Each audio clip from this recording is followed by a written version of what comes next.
Hi, everybody. Welcome to today's edition of the CrossFit Games Update Show. I'm Sean Woodland with Tommy Marquez and Pat Sherwood. Just a couple of days away now from the start of the 2016 regional competition. And today we are focusing on the South Regional. It's one of the few regionals that's comprised of three separate regions. It's the South Central, the Southwest, and Latin America. It starts this Friday, May 13th, goes through Sunday. It is in Dallas, Texas. You can watch all the action go down live on games.crossfit.com. And if you are in Dallas and want to check out the competition live, tickets are still available. Head to the game site to pick those up.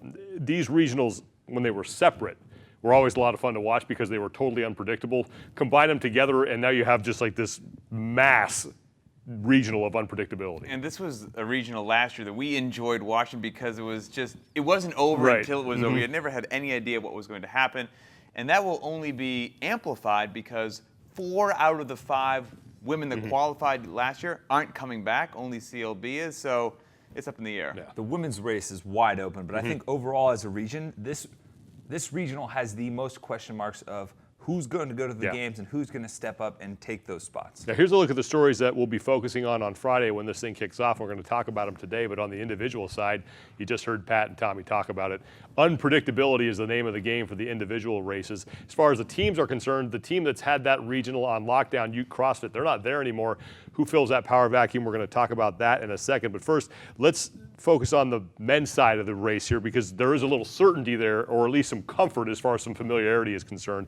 We took these three regions, we re-ranked them according to their open finish as if they were the only 3 regions that participated in the open. And at the top for the men, 3 games veterans, Travis Williams, Roy Gamboa, and Jordan Cook. Now it's close in the top 5, only 14 points separate first from 5th. Sean Sweeney is the highest ranked man from the Southwest. So I mentioned familiarity and it's there at the top. Williams, Gamboa, and Cook, we know what we're going to get from them. But behind them, that's the question mark. Yeah, and those gentlemen are the top individuals for a particular reason. Travis Williams, the guy is an absolute beast. He was 2nd last year at this regional, went on to the games where he took 32nd as a rookie, got some good experience under his belt. He was 1st out of the open in the South Central region this year. His strength numbers are through the roof. He would much rather bump into a barbell than a 5K run, but he has been focusing more on that conditioning, and I believe that he has. He's going to have a fantastic year. Then we've got Roy Gamboa, 2 times games athlete, and once again, somebody that is just out of control with snatching and again the barbell stuff, but Roy is very well-rounded. If you look last year back at regionals, he had top 10 finishes on both the handstand walk and event 6, which had strict handstand push-ups, chest-to-bar pull-ups, and rowing, so I think Roy's going to do just fine. And then finally, Jordan Cook. He's been to the games 2 times. He's only 24 years young. And Jordan Cook was demolishing regionals last year, like potentially in my head is, hey, you could win this thing, but then he bombed the handstand walk, took 31st, and that kind of knocked him out of contention. So if he doesn't have a flop like that, he could be there. We expect those 3 to compete for one of the 5 spots to go to the games, but when you look behind them, a lot of unfamiliar names there. Who do you expect to join those guys in the fight to get to the CrossFit Games? Well, there's 2 games vets that are a little bit lower on the leaderboard, and then there's 2 newcomers, starting with the games vets, Adrian Conway and Elijah Muhammad. Now, Elijah Muhammad moved regions. He was in the Southeast last year. He's moved to Nevada. He's now in the South Regional. He's a guy who doesn't always perform well in the open, but should make a splash, especially in Event 1 in the snatch. Adrian Conway, he's a guy who qualified as an individual for the first time last year. Tons of competition experience. Was kind of on the fence about his competition status this year. He should be fine if he puts everything together. And 2 newcomers, guy I spoke to, Sean Sweeney and Tommy Venus. Tommy Venus is 19 years old and finished 2nd in the Southwest. He's got a long competition life ahead of him. Sean Sweeney, a guy who was 1 spot away last year. We spoke to him on an interview. I said he finally has the kind of mental confidence to know that he belongs. I think that's what's going to get him over the edge. Now let's head over to the women's side where there is a lot less unfamiliarity than there was with, or there's more unfamiliarity than there was with the men, and that's because the only big name coming back is Camille LeBlanc-Bazinet. She is the top seed heading in based on her open finish. She's 3 points ahead of Alexis Johnson, extremely talented, but after that there's a drop-off. 24 points separate Johnson from Brista Mayfield. There are 3 games veterans in the top 12, Bazinet, Tiffany Hendrickson at 6th, and then Candace Wagner, who used to be Candace Ruiz, she sits in 12th.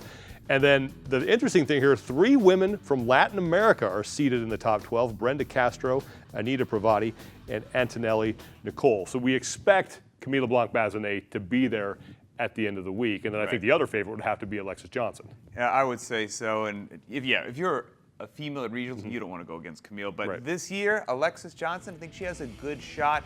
Last 2 years, she's competed at regionals, finishing 11th and 12th, so she's just kind of on that cusp. But she shot herself in the foot in 2015 on the snatch. She did not make a single lift, and obviously that destroyed her chances to move forward.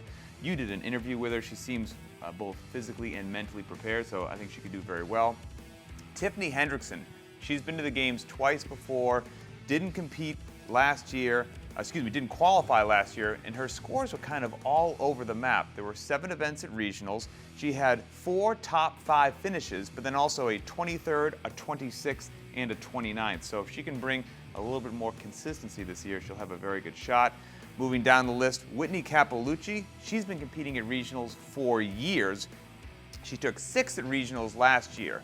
Remember, the top 5 go, so she was really close. She was just 8 little points from a qualifying spot, and she had 5 of 7 events, top 10 finishes. So you're like, how did she not qualify?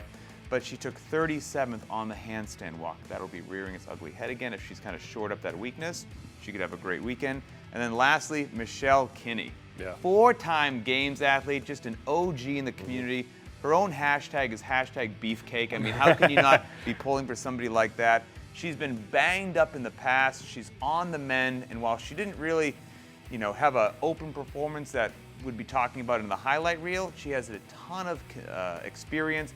Her mental game is strong, and I think that will propel her forward at regionals. Those are mostly names that I think people are familiar with. Who are some names that maybe people don't know that jump into that fight on Sunday and have a chance to get themselves at the games? Well, I'm going to start with 2 athletes that have had some consistency at regionals, but they're just kind of hanging out outside the qualifying spots. That's Brista Mayfield and Rachel Garibay. Both of them competed at regionals last year.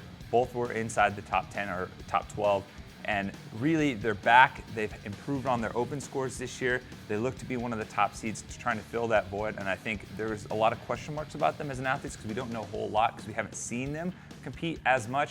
But then you have an athlete right behind them, Mandy Janowitz, who was qualified for the games as an individual. She was on Utes team last year. She's an athlete who was sick during the Open, so don't be misled by her open scores. And then the one I've got circled with a star around I'm watching this entire weekend is Alyssa Ritchie. She was the odd woman out 2 years ago at the Central East. She was just 1 spot away. She had a qualifying spot going into the last workout. She's an experienced lifter. She's a great gymnast. She absolutely loves that regionals. Nate, I've spoke with her coach about that. I think she's someone that could kind of turn some heads and take one of those spots going to the games. Over on the team side, the team that has had that regional on lockdown, CrossFit, is not competing this year. That leaves a power void at the top. Who do you see filling that in 2016? Well, with them gone, I'm going to say CrossFit Yakarhu. Well done. Did I nail that? I think you got that one right. Triple word score in Scrabble, as well as being a very fit team. Last year, they took 5th at regionals, went on to the games where they took 25th, had that experience under their belt. They're returning with all 6 members from last year's team, and then even added an individual veteran in Kelly Hennigan, so they're looking quite strong. And then Team Louisiana, they're from CrossFit NOLA. Hopefully I'm saying that correct as well. They're comprised of many former individual regional athletes and a former games athlete in Jeff Germont.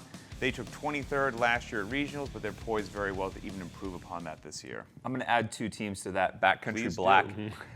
They're going for their 3rd straight qualification for the CrossFit Games. They've returned their 3 youngest athletes. They've also added an experienced team athlete in Kevin Montoya. I remember he was a member of CrossFit New England's team back in the day. Then another team in Rockwell CrossFit. So that they're kind of a hybrid team of sorts. They've got 3 members from CrossFit the Club's games team that finished 7th in 2014. And then they have 2 of Utes 3rd place team members last year, and Taylor Richards-Lindsay, who's been to the games as an individual and a team. And then a guy in Jacob Hutton who's just a freak athlete. He's out there looking like a vanilla gorilla. He can squat a house, he can bench press a house. He's just a freak. He's a guy that you're going to look for some fireworks, especially in that snatch event. When we combined this regional format, we did this last year. We haven't qualified anybody from Latin America. You look at the women's side, and there are some women at least coming in that are seated pretty highly. Who has the best shot, be it man, woman, or team, to make it from Latin America to the games? My choice for that's going to be on the team side of the house, and that's in Big Friends Reloaded. They didn't qualify last year. They did go to the games in 2014. Last year at regionals, got more experience under their belt. This year, they're first place coming out of the Open as far as Latin American teams are concerned. And I have to give them a special shout out because I've visited their affiliate down there in Argentina, and they fed me the best bife chorizo I've ever had in my life. If there was a way for them to bring me one, that'd be great. For me, it's a female athlete, one of those 3 athletes that's ranked in the top, and that's Antonelli Nicole. In 2014, she was 3rd in the LATAM regional, just missed out on going to the games. But last year, they were guaranteed a spot. And then previously, last year in the 2015 regional, she was the highest finishing athlete or team from Latin America, taking 21st. And beyond that, she's the one that passed the eye test. She seemed like the only athlete that wasn't afraid of the stage. She wasn't there looking like, oh my God, I'm just happy to be here. Right. I'm not sure how I'm going to compete next to these big names. She seemed comfortable in the environment, and I think she can step up. Yeah, South Regional gets started on Friday, May 13th. Our coverage of the competition will start at 7 a.m. Pacific time on games.crossfit.com, but get here early. We will have pregame coverage from the update show. Remember, tickets are still available, so if you are in Dallas and want to go, also go to the game site, pick those up. Only a few days away. Can't wait to get this thing started. For Tommy Marquez and Pat Sherwood, I'm Sean Woodland. See you guys next time.